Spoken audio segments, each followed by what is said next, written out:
FTP நேயர்களுக்கு வணக்கம். 2026 தேர்தலுக்கான மாவட்ட வாரியான கள நிலவரங்களை நாம் தொடர்ந்து பார்த்து வருகிறோம். அந்த வரிசையில் இப்பொழுது நாம் பார்க்க இருக்கும் மாவட்டமானது மதுரை மாவட்டம்.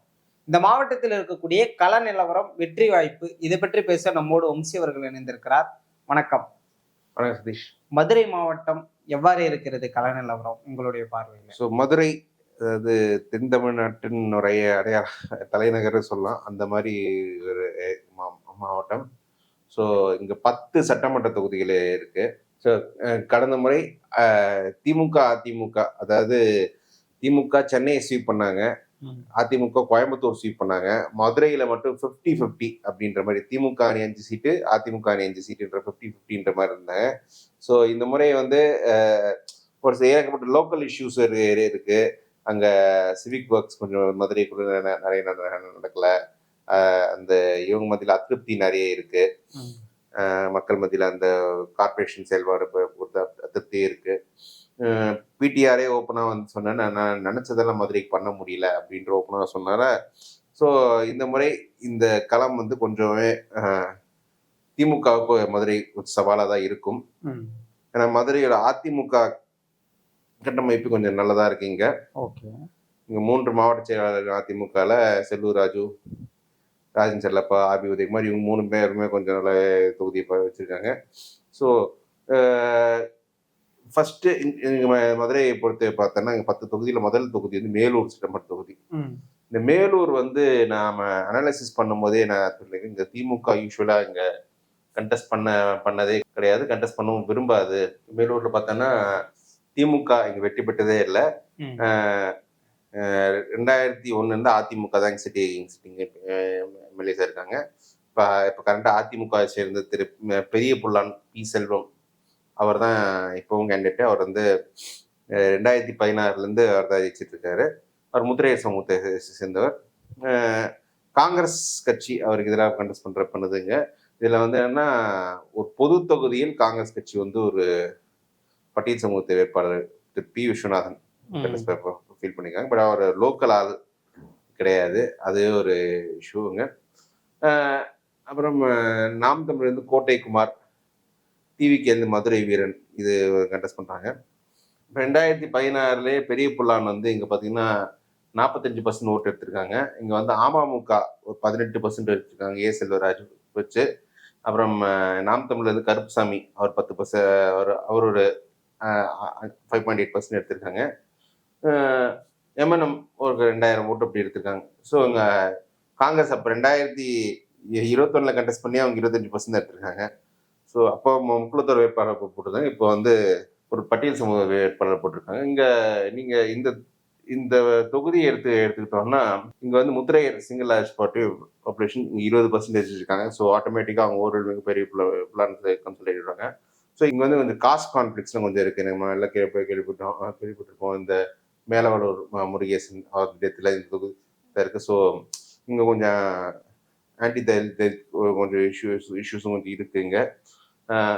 அடுத்து வந்து இங்க முக்குளத்தோரும் ஆயுதிராவிட சமுதாயமும் ஆல்மோஸ்ட் கொஞ்சம் ஈக்குவலா தான் இருக்காங்க. அப்புறம் யாதவர் இங்க 10% இருக்காங்க. அப்புறம் முஸ்லிம் இப்போ ஒரு 10% இருக்காங்க. ஸோ இங்க வந்து பெரிய அளவுக்கு பெரிய புல்லான் போன தடவை வெற்றி பெற வாய்ப்புகள் நிறையவே இருக்கு. ஈஸியா இருக்கும். முக்குளத்தோரும் முத்திரையரும் பெரிய அளவு ஓட்டு போட்டுருவாங்க. யாதவர் ஓட்டும் கொஞ்சம் கூட வந்துடும். ஸோ பிரச்சனையாக அது இருக்காது. ஸோ அடுத்து வந்து மதுரை கிழக்கு. மதுரை கிழக்கு வந்து அமைச்சர் மூர்த்தி அவர்கள் போட்டியிடுகின்ற தொகுதி. இந்த தொகுதியை பொறுத்தவரை மூர்த்தி வந்து 2016 22 முறை தொடர்ந்து வெற்றி பெற்றிருக்காரு. இங்க வந்து 2014 மூர்த்திக்கு எதிராக முன்னாள் எம்பி கோபாலகிருஷ்ணன் யாதவர் கண்டெஸ்ட் பண்ணாரு. அதனால மூர்த்தி 50% ஓட்டு எடுத்து ஜெயிச்சாரு. அப்புறம் நாம் தமிழர் இருந்து லதா அவங்க 7.5%. அப்புறம் மக்கள் நீதி மையம் கொஞ்சம் அர்பன் ஏரியான்றது அவங்க ஒரு 5% கண்டெஸ்ட் பண்ணியிருக்காங்க. ஸோ இந்த முறை வந்து மூர்த்திக்கு எதிராக அதிமுக இருந்து மகேந்திரன் கண்டெஸ்ட் பண்ணியிருக்காங்க. நான் கண்டெஸ்ட் பண்ணி நாம் தமிழர் செல்வம் கண்டெஸ்ட் பண்ண, இப்போ டிவிக்கு இருந்து கார்த்திகேயன் கண்டெஸ்ட் பண்றாரு. ஸோ இதுல கொஞ்சம் ஏரியாஸ் வந்து மதுரை கார்பரேஷனுக்குள்ள வந்து வரும், கொஞ்சம் இதுக்கு கிராமப்புறங்களும் இருக்கும். இங்க வந்து ஆயுதிராவிட சமூகம் கொஞ்சம் சிங்கிள் அட்ஜஸ்டா கமிட்டியா இருக்கு. அப்புறம் முக்குளத்தோரும் கொஞ்சம் ஹேர்டா இருக்கு. யாதவர் இங்க 10% இருக்காங்க. அப்புறம் தேவேந்திர வேளாளர் 10%, முஸ்லீம் 10% இருக்காங்க. ஸோ இங்க நம்ம எப்படி பார்க்கணும்னா, இந்த மேலூர் தொகுதியில ஒரு பட்டியல் சமூகம் ஆயுதிராவிடர் சமூகத்தை சேர்ந்தவர் வந்து பொது தொகுதியில் கண்டெஸ்ட் பண்றதால மேபி மற்ற தொகுதியிலும் கொஞ்சம் அதுக்கு வந்து திமுகவுக்கு ஃபேவரபிளா இருக்குமோ அப்படின்னு பிளஸ் இங்க மூர்த்தி ஒரு பவர்ஃபுல்லான ஒரு மினிஸ்டரா இருக்காரு. ஸோ அதனால அவர் முக்குளத்தூர் அவரோட முக்குளத்தூர் சமுதாயம் பெரிய அளவு கன்சால்டேட்டனும் முஸ்லீம் ஓட்டு ஒரு நல்லாவே வந்துடும். யாதவர் மற்ற சமுதாயம் கொஞ்சம் ஓரளவுக்கு கன்சால்டேட் ஆயிடும். ஸோ அதனால மூர்த்தி இங்க கம்ஃபர்டபுளா மீண்டும் வெற்றி பெறுவார் தான் நான் நினைக்கிறேன். அடுத்து சோழவந்தான் சட்டமன்ற தொகுதி. சோழவந்தான் இதுவும் மதுரை கொஞ்சம் நம்ம ஏரியா சேர்ந்து இங்கேயும் முக்குளத்தோறும் ஆயுதிராவிட சமுதாயம் கொஞ்சம் ப்ராமினென்ட் இருக்காங்க. இங்கேயும் கொஞ்சம் முஸ்லீம் ஓட்டு கொஞ்சம் ஸ்ட்ராங்கா இருக்காங்க. இங்க வந்து பாத்தீங்கன்னா இப்ப திமுக சேர்ந்த திரு ஏ வெங்கடேசன், இவர் தான் சிட்டிங் எம்எல்ஏ, லாஸ்ட் டைமும் ஜெயிச்சாரு. இப்போ அவருக்கு எதிராக என் மாணிக்கம் லாஸ்ட் டைமும் அவர் தான் கொஞ்சம் கண்டெஸ்ட் பண்ணாரு. 2016 ஜெயிச்சாரு. இப்போ 3வது முறையாக அங்கே அதிமுக சார் போட்டிருக்காரு. நாம் தமிழ் வந்து நாகலட்சுமி திருமாறன் அவங்க கண்டெஸ்ட் பண்றாங்க. அப்புறம் எம்பி கருப்பையா டிவிக்கு வந்து கண்டெஸ்ட் பண்றாங்க. ஸோ இதுவும் கொஞ்சம் இன்ட்ரெஸ்டிங்காக தான் இங்க போகும். பட் எனக்கு என்னோட இதுன்னா இங்க வந்து கொஞ்சம் தேவேந்திர வேளாளர் கொஞ்சம் ஓட்டு கொஞ்சம் நிறைய இருக்கு, திமுக ஃபேவரபுளா வரும். முக்குளத்தூர் ஓட்டுலயுமே கொஞ்சம் ஓபிஎஸ், ஏன்னா ஓபிஎஸ் கொஞ்சம் ஆதரவாக இருந்தாரு. ஓபிஎஸ் ஆர்கனைஸ் பண்ணிட்டாருன்னா இது ஓரளவுக்கு கொஞ்சம் எட்ஜ் இருக்கிறது இதாக தான் இருக்கும். பட் ஆனால் என் மாணிக்கம் நல்ல கேண்டிடேட்டா இருக்கும், கொஞ்சம் க்ளோஸ் ஃபைட்டா இருக்கும் தான் நினைக்கிறேன். இவருக்கு நான் ஏ வெங்கடேஷன் ஒரு சின்ன எட்ஜ் கொடுப்பேன். அடுத்து மதுரை நார்த். மதுரை நார்த் வந்து இது another இன்ட்ரெஸ்டிங்கான ஒரு சீட்டு. மதுரை நார்த் வந்து என்ன அப்படின்னா, இப்போ திமுக சிட்டிங் சீட்டு ஜி தளபதி அங்கே மாவட்ட செயலாளர் இருக்கார், நாயுடு சமூகத்தை சேர்ந்தவர். அவர் வந்து 47% எடுக்கிறாரு. அவருக்கு எதிராக பாஜகவில் இருந்து இன்னைக்கு டாக்டர் சரவணன் கண்டெஸ்ட் பண்றாரு. அவர் ஆக்சுவலி திமுக இருந்தாரு, திமுக சீட்டு கிடைக்கல, 16 எலெக்ஷன் பாஜக போனார். இப்போ வந்து அதிமுக அவர் தான் கண்டெஸ்ட் பண்றாரு. இப்போ பாஜக இருந்த கேண்டிடேட் இப்போ அதிமுக எம்எல்ஏ கண்டெஸ்ட் பண்றாரு. இவர் எம்பி எலெக்ஷன் கூட இவர் நின்னாரு. நாம் தமிழர் இருந்து திருநாவுக்கரசு கண்டெஸ்ட் பண்றாங்க. அப்புறம் டிவிகே இருந்து கல்லணைன்ற ஒருத்தர் கண்டெஸ்ட் பண்றாங்க. சரி, இதுல வந்து என்னன்னா, இப்ப நம்ம இந்த தொகுதி எடுத்துக்கிட்டோங்க. 2016 ராஜன் செல்லப்பா அதிமுக மாவட்ட செயலர், இவர் வந்து 45% ஓட்டு ஜெயிக்கிறார். இவர் வந்து 21ல வந்து இவர் தொகுதியை விட்டுட்டு பாஜக கொடுத்துட்டு திருப்பரங்குன்றம் மூவார். ஓகே, அப்ப திருப்பரங்குன்றத்துல அப்ப எம்எல்ஏ திமுக எம்எல்ஏ இருந்தவர் சீட்டு கிடைக்காத பாஜக ஜாயின் பண்ண அவருக்கு வந்து இந்த தொகுதி கொடுக்கப்படுது. ஆனா அப்ப வந்து 2021 என்ன திமுக வந்து 47% ஓட்டு. இதுல என்ன ரீசன் நான் இருக்கும்னு நான் ஃபீல் பண்ணேன்னா, இங்க வந்து என்னன்னா ஒரு சிக்னிபிகன்ட் முஸ்லிம் பாப்புலேஷன் இருக்கு. 2016 ஜெயலலிதா வந்து தனிச்சு போட்டிட்டாங்க. ஸோ அதனால முஸ்லீம் ஓட்டு கொஞ்சம் 16ல வந்திருக்கும். அதனால அவர் வந்து அது முஸ்லீம் ஓட்டு இருக்காங்க. இதுல வந்து இப்ப முஸ்லிம்ஸ் ஓட்டு சுத்தமா எதிராம, ஏன்னா எனக்கு தெரிஞ்ச இந்த தொகுதியில முஸ்லிம்ஸ் ஒரு 10% இருக்காங்க.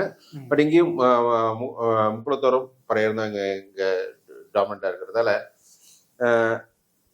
இவர் வந்து ஒரு நாயுடுன்றது கொஞ்சம் லிங்குஸ்டிக் ஓட்டர்ஸ் கொஞ்சம் இங்க நிறைய இருக்காங்க, நாடாரும் கொஞ்சம் இருக்கிறதால தளபதிக்கு இந்த தொகுதியில ஒரு எட்ஜ் இருக்கு. பட் ஆனால் சரவணன் வந்து ரொம்ப நல்ல கேண்டிடேட், நல்லா ஆர்கனைஸ் பண்ணக்கூடியவர். அவர் 2024 இங்க கண்டெஸ்ட் பண்ணும்போது மதுரை மற்ற பகுதிகளில் கொஞ்சம் இதுவா இருந்தாலும் இங்க வந்து கொஞ்சம் நல்லா ஃபைட் கொடுத்து கொஞ்சம் க்ளோஸா வந்தார். இந்த மதுரை நார்த் வந்து கொஞ்சம் டஃபா தான் போகும். சரவணன் நல்ல கேண்டிடேட் தான் இருக்காரு. ஒருவேளை பிஜேபி ஓட்ஸ் கொஞ்சம் நல்லாவே டிரான்ஸ்ஃபர் ஆச்சுன்னா அவருக்கு ஒரு எட்ஜ் வரும். பட் எனக்கு தெரிஞ்சு இங்க நான் வந்து தளபதிக்கு ஒரு சின்ன எட்ஜ் கொடுப்பேன்னு தான் நான் சொல்லுவேன். மதுரை சவுத் வந்து இங்க வந்து பெரிய இங்க வந்து மதுரை சவுத் ஸ்பெஷாலிட்டினா மதுரையில சிட்டிக்குள்ள இருக்கு. இங்க வந்து சௌராஷ்டிரா மக்கள் அதிகம் வாழக்கூடிய ஒரு இது. இங்க வந்து மதிமுக சேர்ந்த பூமிநாத் இந்த சிட்டிங் எம்எல்ஏ, அவருக்கு மீண்டும் வாய்ப்பு கொடுத்துருக்காங்க. அவர் 2021லயே ஒரு 6000 ஓட்டு வித்தியாசம் தான் அவர் ஜெயிக்கிறாரு. அப்போ வந்து அமமுகவுக்கு ஒரு 2500 ஓட்டு ஸ்பிளிட் பண்றாங்க. அப்போ மக்கள் நீதி மையம் கொஞ்சம் ஓட்டு பிரிக்கிறாங்க. இது அந்த ஓட்டு வந்து இப்ப பெரும்பாலும் பிஜேபிக்கு வந்திருக்கும். பிஜேபியை பொறுத்த ப்ரொஃபசர் சீனிவாசன் இப்போ கண்டெஸ்ட் பண்றாங்க. அவரு என்னன்னா இங்க சௌராஷ்டிரா ஓட்ஸ் கொஞ்சம் நிறைய இருக்கு. இப்போ 2024 பார்லிமெண்ட் எலெக்ஷன்லயே ப்ரொஃபசர் சீனிவாசன் கண்டெஸ்ட் பண்றாங்க, சரவணனும் கண்டெஸ்ட் பண்றாங்க. ஸ்ரீனிவாசன் 2வது வர்றாரு. அது காரணம் என்னன்னா, இந்த சௌராஷ்டிரா மக்கள் மத்தியில அவருக்கு ஒரு பெரிய ஓட்டிங் கிடைச்சது. அது ஒரு பெரிய அளவுக்கு பூஸ்ட் கொடுத்து, அதனால அவர் 2வது ஃபினிஷ் பண்றாரு. ஆனா அப்ப கூட சு வெங்கடேஷன் தான் ஒரு ஸ்லெண்டர் லீட்ல இருந்தார் பார்லிமெண்ட்ல கூட. பட் பாஜக அப்ப தனிச்சு போட்டியிடும்போது ரொம்ப க்ளோஸா இருந்தது. ஸோ எனக்கு தெரிஞ்சு இப்போ கொஞ்சம் நல்ல ஃபைட் இன்ட்ரெஸ்டிங்கா இருக்கும். நான் இங்க ப்ரொஃபசர் சீனிவாசனுக்கு நான் ஒரு ஹெல்தி எட்ஜே கொடுப்பேன். இங்க என்னன்னா முஸ்லிம் ஓட்ஸ் பெரிய அளவுக்கு இல்லை, மேபி அந்த சிட்டி பேஸ்ட் ஓட்ஸ் கொஞ்சம் இருக்கும். பட் இங்க தாவேக்காவோட தாக்கம் கொஞ்சம் நல்லாவே இருக்கும். தாவேக்கா நல்ல ஓட்ஸ் இந்த பகுதியில் கொஞ்சம் பண்ணலாம். ஸோ இன்ட்ரெஸ்டிங்கான ஃபைட்டாக தான் இருக்கும். ஒரு மல்டி கார்னர் ஃபைட்டாக கூட பிஜேபி இருந்தாலும் கொஞ்சம் ஓட்ஸ் ஃபிட்டாங்க ஆகும். பட் அடுத்ததாக மதுரை மத்தி தொகுதி இது பிடிஆர் பழனிவேல் தியாகராஜன் கண்டெஸ்ட் பண்ற தொகுதி. ஸோ ஃபுல் அண்ட் ஃபுல் சிட்டிக்குள்ள இருக்க தொகுதி. 2006 ஜெயிச்சார். 6 அப்புறம் அவர் மறைஞ்ச இடைத்தேர்தல் வந்தது மதுரை மத்தி. இப்போ இவருக்கு எதிராக இயக்குனர் சுந்தர் சி கண்டெஸ்ட் பண்றாரு. இங்க நாம் தமிழர் இருந்து அப்துல் ஹக்கீம் கண்டெஸ்ட் பண்றாங்க. டிவிகேல இருந்து விஎம்எஸ் முஸ்தாஃபா கண்டெஸ்ட் பண்றாங்க. இந்த பேர்கள்ல இருந்தே நம்ம கொஞ்சம் புரிஞ்சுக்கணும் இங்க என்ன பிடிஆர் பெரிய அட்வான்டேஜ் இருக்குன்னா, இங்க கிட்டத்தட்ட 12% முஸ்லிம் ஓட்டு இருக்கு இந்த தொகுதியில். அது என்மாசா பிடிஆர் வரதால அவர் ஓரளவு நல்லாவே ஹெல்தி லீடர். இப்போ நீங்க பாத்தீங்கன்னா 2016 பிடிஆர் எடுத்த ஓட்டு கிட்டத்தட்ட 42% எடுக்கிறாரு. இதே நீங்க 2021 எடுக்கும்போதுன்னா கிட்டத்தட்ட 50% போகுது. அப்பனா ஜெயலலிதாவுக்கு ஓட்டு போட்ட முஸ்லிம்ஸ் எல்லாமே இங்க ஓட்டு போட்டிருக்காங்க. ஸோ அந்த ஓட்டை பிரிக்கிறதுக்கு டார்கெட் பண்ணி தான் நாம் தமிழும் தாவேக்கா வராங்க. அந்த மதுரை சிட்டி ஏரியா அவருக்கு இருக்கு. பிடிஆருக்கு என்னன்னா, அவர் ரொம்ப ஹானஸ்டா இருக்கிற ஒரு மனிதர்.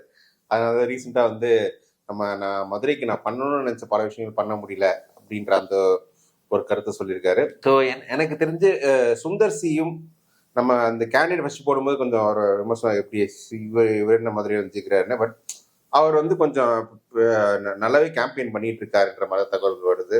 அவர் கேம்பெயின் நல்லாவே ரெஸ்பான்ஸ் இருக்கு, நல்ல இது. அதுவும் பிடிஆர் இந்த மாதிரி கொஞ்சம் ஸ்டேட்மெண்ட் விட்ட அப்புறம் மதுரை ஒண்ணுமே நடக்கல, அவர் மதுரையோட இஷ்யூஸ் எடுத்து பேசிட்டு இருக்காருன்ற அந்த ஒரு பார்வை இருக்கு. ஸோ கொஞ்சம் இன்ட்ரெஸ்டிங்கான ஃபைட்டாக தான் இருக்கும். பட் நான் பிடிஆரோட குட்வில், பிடிஆர் தமிழ்நாட்டிலே இவர் பணம் கொடுக்காம ஜெயிக்க ஒரு வேட்பாளர் சொல்லுவாங்க. அந்த அளவுக்கு அவருக்கு ஒரு கொஞ்சம் அந்த குட்வில்லால பிடிஆர் கூட ஹெச்சு கொடுக்குறேன். But Sundar C is also running good show, good campaign என்றதால தான் சொல்றேன் இங்க பிடிஆருக்கு ஒரு எட்ஜ் இருக்கும். அடுத்து செல்லூர் ராஜு கண்டெஸ்ட் பண்ற மதுரை மேற்கு சட்டமன்ற தொகுதி. இங்கேயும் ஆக்சுவலி செல்லூர் ராஜு ஒரு குட்வில் தான் இங்க ரொம்ப ஸ்ட்ராங். அவருக்கு தொகுதி மக்கள்லேயே கொஞ்சம் நல்லாவே கொஞ்சம் பரிச்சயமா இருக்கு. கடந்த முறை ஒரு சின்ன டிப் அவருக்கு ஓட்டு இருந்தது. பட் ஆனால் திமுக அவரால் வீழ்த்த முடியல. இப்போ ரகு கணேஷ்னு ஒரு கேண்டிடேட் போட்டிருக்காங்க திமுக. நாம் தமிழ் விக்னேஷ்குமார் போட்டிருக்காங்க. அப்புறம் தாவேக்கான தங்கபாண்டி ஒரு போட்டிருக்காங்க. ஸோ இது ஆக்சுவலி நான் இன்னமும் இந்த மதுரை வெஸ்ட் இன்னும் கொஞ்சம் நல்லா பண்ணணும். பட் இங்க முக்குளத்தோர் சிங்கிள் லார்ஜஸ்ட் இதுவா இருக்கா, இவர் ஜெயிச்சா மந்திரி ஆயிடுவாரு அப்படின்ற அந்த பாயிண்ட் இருக்கிறதால ஆக்சுவலி எல்லா சமூக மக்களும் கொஞ்சம் ஓட்டு போடுற ஒரு நபர் தான் இவர். ஏன்னா இப்போ ரொம்ப காஸ்ட் நியூட்ரலா தான் இருந்திருக்காரு. இங்க நாயுடு சமுதாயம் கொஞ்சம் இதுவா இருக்கு. பட் ஆனால் தேமுதிக 2021 கண்டெஸ்ட் பண்ண பெரிய இம்பாக்ட் ஏற்படுத்தல. பட் திமுக இருப்பதால் கொஞ்சம் எட்ஜ் திமுகவுக்கு கொஞ்சம் அது ஒரு எட்ஜ் கொடுக்கும். கொஞ்சம் என்னை பொறுத்தவரை நான் இந்த தொகுதியில நான் இன்னும் கொஞ்சம் ஸ்டடி பண்ணணும். பட் ஃபைட்டு க்ளோஸா போவதற்கான வாய்ப்புகள் நிறைய இருக்கு. அந்த கேண்டிடேட் ரகு கணேஷ் எப்படி ஒர்க் பண்றாருன்னு பொறுத்தா இருக்கு. ஸோ ஃபைட்டா க்ளோஸா போறதுக்கு வாய்ப்பு நிறைய இருக்கு. But as on date Sellur ராஜோட குட்வில் அந்த ஒரு 5 வருஷத்துல அங்கங்க இருக்க இஷ்யூஸ் அவரை கொஞ்சம் மேலே கொண்டு வர வாய்ப்பு இருக்குன்னு தான் நான் நினைக்கிறேன். பட் ஃபைட் ரொம்ப க்ளோஸா இருக்கும்னு தான் நினைக்கிறேன், என்னோட கணிப்பு இந்த தொகுதியை பொறுத்தவரைக்கும். ஸோ எட்ஜ் நான் இப்போதைக்கு செல்லூர் ராஜு கொடுக்குறேன், அதிமுக செல்லூர் ராஜுக்கு. அடுத்து பெரிய கான்ட்ரவர்சியில போயிட்டு இருக்கு திருப்பரங்குன்றம் சட்டமன்ற தொகுதி. திருப்பரங்குன்றம் தொகுதியை பொறுத்தவரை என்னன்னா, இங்க திமுக ஸ்ட்ரக்சரலி கொஞ்சம் வீக்கான ஒரு ஏரியா தான். இதுல பெரிய அளவுக்கு ஏன்னா இப்போ மதுரை நார்த்ல இருக்கிற அதிமுக கேண்டிடேட் சரவணன், இவர் தான் திமுகவுக்கு பெரிய அளவுக்கு இங்க ஒரு முகம் கொடுத்து கொஞ்சம் மேல கொண்டு வந்து மேல அவர் கொஞ்சம் 2016 தேர்தலுக்கு அப்புறம் 2016 சட்டமன்ற தேர்தல் முடிஞ்ச உடனே வித்தின் 1 or 2 வீக்ஸ் அன்னைக்கு இந்த எம்எல்ஏ அதிமுக எம்எல்ஏ சீனிவேல் அவர் இறந்துட்டாரு. அவர் இறந்த பிறகு இடைத்தேர்தல் வந்தது. இந்த இடைத்தேர்தல்லையே வந்து சரவணன் ஒரு நல்லாவே பெர்ஃபார்ம் பண்ணி 36.7% எடுத்துட்டாரு. அதுக்கப்புறம் அதுல வந்து இந்த தம்பி இம்ப்ரெஷன் கொஞ்சம் ஃபோர்ஜரி நடந்திருக்கு, அதெல்லாம் போய் கோர்ட் கேஸ் ஃபார்ம் பண்ணி அப்புறம் அந்த இடைத்தேர்தலில் வெற்றி பெற்ற திரு ஏ.கே. போஸும் மறைந்தாரு. அதுக்கப்புறம் திரும்ப 2019 இன்னொரு இடைத்தேர்தல் வந்து அதுலயும் சரவணன் கொஞ்சம் நல்லா பெர்ஃபார்ம் பண்ணி எடுத்து ஒரு நல்ல ஆர்கனைசிங் கெப்பாசிட்டி, திமுக அதை மிஸ் பண்ணிருக்க கூடாது. 2021 வந்து இவங்க வந்து இந்த தொகுதி சிபிஎம் கொடுத்துருக்காங்க. அது ராஜன் செல்லப்பாவுக்கு பெரிய ஃப்ரீ ஹிட் மாதிரி ஆயிடுச்சு. இங்க வந்து மக்கள் நீதி மையம், நாம் தமிழர் எல்லாம் கொஞ்சம் நல்லாவே ஓட்டு எடுத்தாங்க சிபிஎம் இருக்கிற. இந்த முறையும் வந்து இந்த இஷ்யூல இருக்கிறதால இவர் தாவேக்கா இவங்கெல்லாம் கொஞ்சம் நல்லாவே, தாவேக்கா நாம் தமிழும் கொஞ்சம் ஓட்டு கொஞ்சம் பெட்டரா பண்ணுவாங்க. தாவேக்கா நல்லாவே பண்ணுவாங்க. அந்த சிடிஆர் நிர்மல் தான் கண்டெஸ்ட் பண்றாரு, சார் நல்லாவே பெர்ஃபார்ம் பண்ணுவாரு. தாவேக்கா இங்க பிரிக்கிறது மோஸ்ட்லி திமுக ஓட்டா தான் இருக்கும் இந்த தொகுதியை பொறுத்தவரை. ஸோ அந்த எதிராலேயே ராஜன் செல்லப்பா ஒரு கம்ஃபர்டபுள் லீட்ல ஜெயிப்பாருன்னு நினைக்கிறேன். அந்த டீம் இடைமொழி கேண்டிடேட் அந்த லேடி கொஞ்சம் நல்லா ஒர்க் பண்ணிட்டு இருக்காங்க. கிருத்திகா தங்கபாண்டி, நாம் தமிழ்னு ஒரு லேடி கேண்டிடேட் சத்யாதேவின்னு கிட்டே போட்டுருக்காங்க. பட் சிடிஆர் நிர்மல் கொஞ்சம் ஏதோ ஒரு கான்டாக்ட்ஸ் கொஞ்சம் ஒரு பொண்ணு அவர் அந்த திருப்பூர், ஒருவேளை சிடிஆர் நிர்மல் அந்த பிஜேபியில் அந்த அந்த கான்டாக்டால வச்சுட்டு அந்த திருப்பரங்குன்றம் அதோட குரூப் கொஞ்சம் எடுத்து இவங்க அந்த ஹிந்துத்வா ஓட்டர்ஸ் கொஞ்சம் பிடிக்கவும் வாய்ப்பு இருக்கா அப்படின்னு பார்க்கணும். பட் ஆனால் ராஜன் செல்லப்பா ஒரு பெரிய ஆர்கனைசர், மதுரை மேயரா இருந்திருக்காரு. அவருக்கு வந்து அவர் பிஜேபி அந்த அணியில இருக்கிறதாலே அந்த திருப்பரங்குன்ற இஷ்யூல தீபத் ஏற்றணும்னு நினைக்கிற ஓட்டர்ஸை பின்னாடி ராஜன் செல்லப்பா பின்னாடி தரல வாய்ப்பு இருக்கு. ஸோ என்ன பொறுத்த வரைக்கும் கம்ஃபர்டபுளா ஜெயிப்பார் ராஜன் செல்லப்பா. அடுத்து திருமங்கலம் சட்டமன்ற தொகுதி. திருமங்கலம் தொகுதி வந்து முன்னாள் அமைச்சர் ஆர்பி உதயகுமாரோட தொகுதி. ஆர்பி உதயகுமார் வந்து அதிமுக இப்போ இருக்க அதிமுக சவுத் தமிழ்நாடு ஃபேஸ் கிட்டத்தட்ட அந்த மாதிரி தான் இருந்தாரு. அந்த மாதிரி தான் ஒரு ப்ரொஜெக்டே இருக்காரு. ரொம்பவே அவர் ஒரு நல்ல ஆர்கனைசர். அந்த அந்த தொகுதி மக்கள்ல நல்ல பரிச்சயமா இருக்கு. அவருக்கு எதிராக மணிமாறன் நிற்கிறாரு. போன தடவை மணிமாறன் நிற்கும்போது போன தடவை நான் அதே மணிமாறன் தான் இங்க நிற்கிறார். மணிமாறனுக்கு ஆக்சுவலி 3வது தேர்தல் திமுகல, 4வது தேர்தல் திமுக. அவர் சேடப்பட்டி முத்தையோட சன்னு 11 நின்னாரு, 17 நின்னாரு, 21 3 தேர்தலையும் தோல்வி. மீண்டும் வாய்ப்பு கொடுத்துருக்காங்க 4வது முறையா. திமுக மாதிரி கட்சி இது ரொம்ப ரொம்ப அரிது. இந்த மாதிரி ஒரு 3 தேர்தலில் தோல்வியும் 4வது தேர்தலில் ஒரு வாய்ப்பு கிடைச்சது. பட் அவரு கொஞ்சம் நல்ல ஒர்க்கும் பண்ணியிருக்காரு அப்படின்ற மாதிரி டாக் இருக்கு. இங்க வந்து முக்குளத்தோர் சமுதாயம் வந்து இங்க டாமினண்டா தான் இருக்கு, 35%. 2 பேரும் முக்குளத்தோர் சமுதாயத்துல. ஸோ 2 பேரும் செக்ஷன் ஓட்டு வாங்கலாம். ரெட்டியார் நாயுடு சொல்லி சமூகங்களும் கொஞ்சம் சிக்னிஃபிகண்டா இருக்கிறதால அது லிங்குவிஸ்டிக் ஓட்டர்ஸ் மத்தியிலும் கொஞ்சம் நல்லாவே இருக்கு. ஸோ தேமுதிக அலையன்ஸ் வந்து இதுல ஓரளவுக்கு கேள்வி கொடுத்தா ஒரு மணிமாயம் கொஞ்சம் ஃபைட் நல்லாவே இன்னும் கொஞ்சம் க்ளோஸ் கொடுக்கலாம். அந்த லிங்குவிஸ்டிக் ஓட்ஸ் கொஞ்சம் வருது. ஏன்னா தேமுதிக வந்து 2016 இங்க வந்து 10% ஓட்டு எடுத்திருக்காங்க. ஸோ அவங்க ஸ்ட்ரக்சரல் ஒரு தொகுதி தான் இது.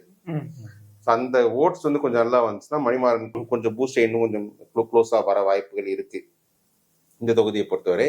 ஸோ என்னோட பார்வை வந்து ஆர்பி உதயகுமார் ஒரு லோக்கல் கிளவுட் ஜெயிக்குதா, இல்ல மணிமாறனோட 5 வருஷம் ஆளுங்கட்சி ரிசோர்சஸ், தேமுதிக ஒரு அலையன்ஸ் இது கை கொடுக்குதான்னு பார்க்கணும். கொஞ்சம் க்ளோஸ் ஃபைட்டா தான் இதுவும் போகும்னு நான் நினைக்கிறேன். ஆஸ் ஆஃப் டேட் நான் ஆர்பி உதயகுமாருக்கு எட்ஜ் கொடுக்குறேன். But Manimaran is also very good candidate. He can also give good fight நான் பார்க்குறேன். ஸோ இதுதான் என்னோட பார்வை. ஸோ இப்போ லாஸ்டா உஸ்லம்பட்டியை பொறுத்தவரை இங்க திமுக 3வது இடத்துல வாய்ப்பு நிறைய இருக்கு. நான் அந்த மாதிரி இது எனக்கு ஏன்னா இந்த ஒரு தொகுதியை பொறுத்தவரை ஒரே ஒரு வாட்டி தான் திமுக வெற்றி பெற்றிருக்காங்க. என்ன 89 ஜெயிச்சிருக்காங்க. வெற்றி பெற்றதே கிடையாது. காங்கிரஸ் ஜெயிச்சதே கிடையாது. ஆனா அப்படிப்பட்ட காங்கிரஸ் இப்ப இந்த சீட்டு வாங்கியிருக்காங்கன்னா அவங்க என்ன இங்க பேசிருக்கு, என்ன இந்த சீட்டு வாங்கினது தெரியல. அவங்க தலைவர் ஒரு பலி சீட்டு கட்டணுமேன்றதுக்காக கட்டினாங்களா என்னன்னு தெரியல. இந்த திமுக கிட்ட ஒரு கேண்டிடேட் இருந்துச்சு, ஓபிஎஸ் வந்து ஐயப்பன் சிட்டிங் எம்எல்ஏ, அவர் கேண்டிடேட் இருந்துச்சு. அவருக்கு கொடுத்துருக்கலாம். ஆனா ஏன் காங்கிரஸ் கொடுத்தேன்னா அவர் காங்கிரஸ் கொடுத்தா ஐயப்பன் வந்து இப்ப சசிகலா சேர்ந்துட்டார். ஐயப்பன் 2வது வந்தாலும் வாய்ப்பு இருக்கு. பட் இப்போ அதிமுகவில் கண்டெஸ்ட் பண்ணக்கூடிய மகேந்திரன் அவர் போன முறை அமமுகவில் கண்டெஸ்ட் பண்ணி அங்கே ஓட்டு கொஞ்சம் எடுத்திருந்தார். இது ஸோ உசிலம்பட்டி இது ஆண்டிப்பட்டி மாதிரி ரொம்பவே சென்டிமெண்டலான சீட்டு. ஏன்னா இங்க 60% முக்குளத்தோர். ஸோ அந்த அந்த மக்கள் டாமினேஷன் அதிகம் இருக்கும். நாயுடு ஆதிதிராவிடர் கொஞ்சம் லைட்டா இருக்கு, கொஞ்சம் கிறிஸ்டியன்ஸ் கொஞ்சம் லைட்டா இருக்கு. பட் 60% முக்குளத்தோர் தான் ஒரு பெரிய பிளஸ் இங்க. அதனாலதான் எங்க மூக்கையா தேவர் அவங்க எல்லாம் அங்க பெரிய அளவுக்கு ஜெயிச்சிருக்காங்க. ஸோ முக்குளத்தோர் ரொம்ப ரொம்ப முக்கியமான ஒரு சீட். அது மதுரைக்குள்ள உசிலம்பட்டி அந்த சீட்ல கொடுத்துருக்காங்க. ஸோ எனக்கு தெரிஞ்சு அதிமுக அப்புறமா ஜெயிக்கலாம். இன்கேஸ் அதிமுகவுக்கு சர்ப்ரைஸ் கொடுக்கறதா இருந்தா அந்த சசிகலாவோட கேண்டிடேட் சர்ப்ரைஸ் கொடுக்கலாமே தவிர காங்கிரஸ் கேண்டிடேட் பெரிய சர்ப்ரைஸ் கொடுக்க மாட்டாருன்னு தான் நினைக்கிறேன். திமுக அங்க 3வது போனாலும் ஆச்சரியம் கிடையாது. மதுரை மாவட்டத்தில் இருக்கக்கூடிய 10 சட்டமன்ற தொகுதிகளுடைய நிலவரங்கள் பார்த்தோம். அந்த 10 சட்டமன்ற தொகுதிகளில் மேலூர் அதிமுக வெற்றி பெறக்கூடிய தொகுதியாகவும், மதுரை கிழக்கு திமுக வெற்றி பெறக்கூடிய தொகுதியாகவும், சோழவந்தான் திமுக வெற்றி பெறக்கூடிய தொகுதியாகவும், மதுரை வடக்கு திமுக வெற்றி பெறக்கூடிய தொகுதியாகவும் சொல்லியிருக்கீங்க. மதுரை தெற்கு பாஜக வெற்றி பெறுவதற்கு வாய்ப்பு இருக்கிறதா சொல்லியிருக்கிறீங்க. அதற்கு அடுத்ததாக மதுரை மத்தி திமுக வெற்றி பெறக்கூடிய தொகுதியாகவும், மேற்கு அதிமுக வெற்றி பெறக்கூடிய தொகுதியாகவும், திருப்பரங்குன்றம் அதிமுக வெற்றி பெறக்கூடிய தொகுதியாகவும், திருமங்கலம் அதிமுக, உசிலம்பட்டி அதிமுக இப்படின்னு மிக தெளிவா கள நிலவரத்தை சொன்னீங்க. நம்ம மேலும் ஒரு மாவட்டத்துல சந்திக்கலாம்.